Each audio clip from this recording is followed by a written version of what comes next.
Hi, I'm an artisan from Brandon, Manitoba. Born and raised, I've lived here all my life. I've always been a little bit creative. I've always liked making things out of anything from wood to mud. Taken an interest in playing with clay lately, so today I'm gonna attempt to make a steampunk vessel for you. Steampunk, if you don't know what steampunk is, steampunk comes from the science fiction design inspired by 19th century steam operated machinery. So when I make a steampunk vessel, I'm going to be doing some hand building, some throwing on the wheel, and I'm going to be using some press molds. So the reason I like to use press molds is what I do. This is a mold of a basketball. The reason I like to use them is because I couldn't possibly make something that looked like a basketball unless I had about 10 years to do it. So this is a lot quicker. And when you use a press mold, it speeds things up a little bit, I guess, is what I was trying to say there. So like I said, you make a press mold. What I do is I take, get an object that I like, I create a mold casing for it, I guess, or a dam or whatever. Then I pour plaster into this mold until it hardens. And then when you're done, you have the absolute perfect mirror image of what you just made. I like to make a lot of parts too, so if I have something in mind, I always start with a little doodle or something. Make a whole lot of parts. That way, all your parts get to a point where they're all workable. It's called leather hard. Leather hard is when you take your clay, like right now, if I was to make pieces and start putting these together, they're real floppy and they don't do anything. So you get it to a point where there's enough moisture out of the clay that's leather hard, and it's literally as hard as like a belt. So it feels like a leather belt. So there's enough moisture out of it that you can work on it without it cracking, add things to it without it not sticking, and it's gonna stay in the form you put it in. Again, I like to make a whole lot of different parts. Big collection of parts, bases, necks, little pipes to go on the side. Okay, so this is one of my pieces that I had a mold of. It's a bigger basketball, but it's the same as the little one that I'll be using later too.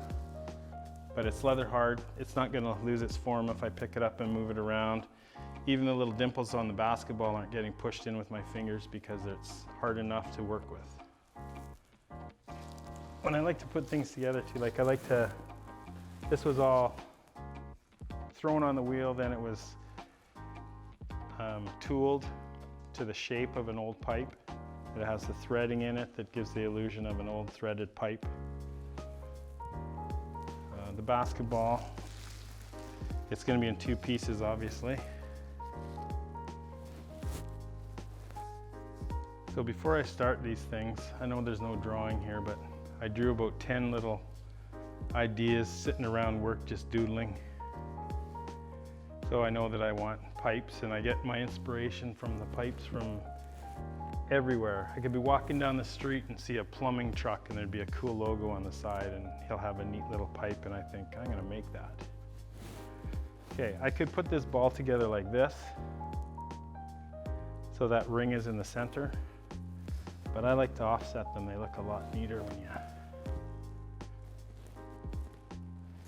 offset.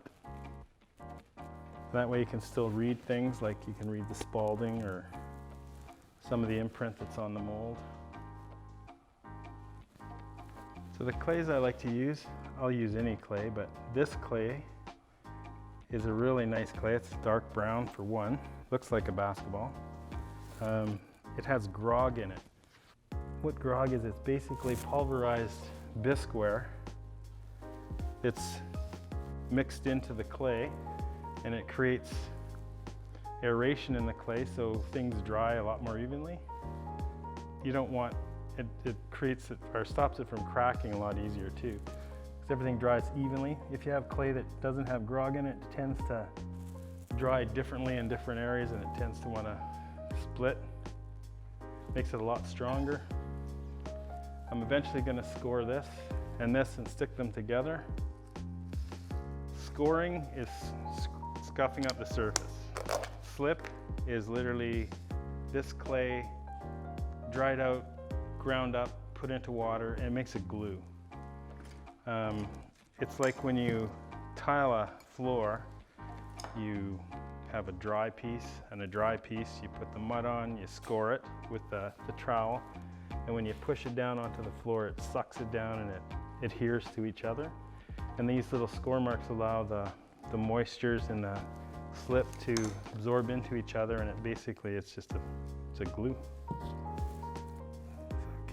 So what I'm doing again is I've scored and slipped. Now I'm squeezing these two pieces together to ooze all that stuff out, so I know that this piece and this piece are adhering together properly.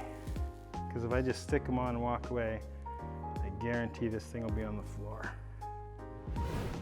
This was out of a mold too. Again, it's that little basketball. And then I've added to it another band of clay with some bolts. Gives the illusion that it's all bolted together. These kind of things kind of remind me of a fantasy world. I've always wanted to do a kid's book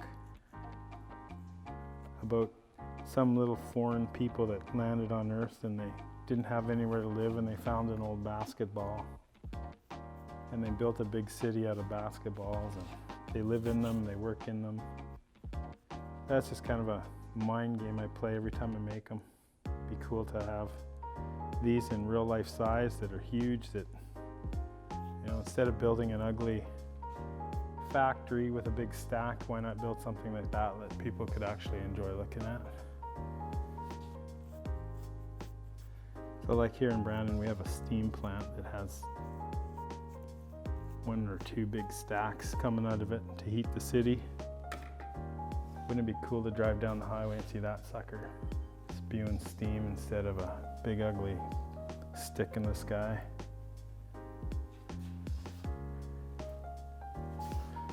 Gotta wonder what that would cost.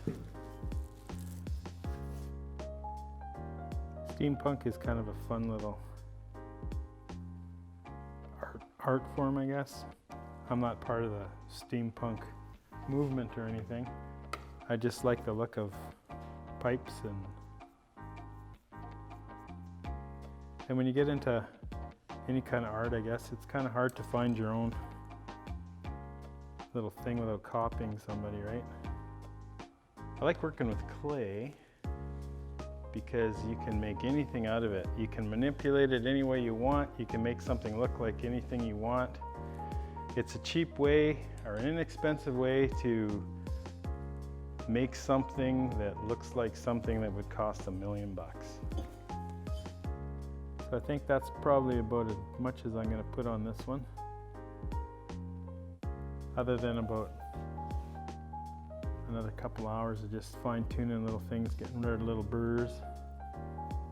And after that, it's going to sit in a nice safe place for about 3 or 4 weeks and dry really, really slowly.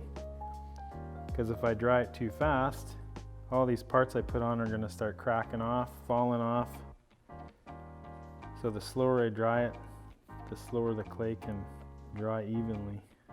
And then after we're done that, it'll get fired, glazed, and sold for $1 million. All right, I'm out of here.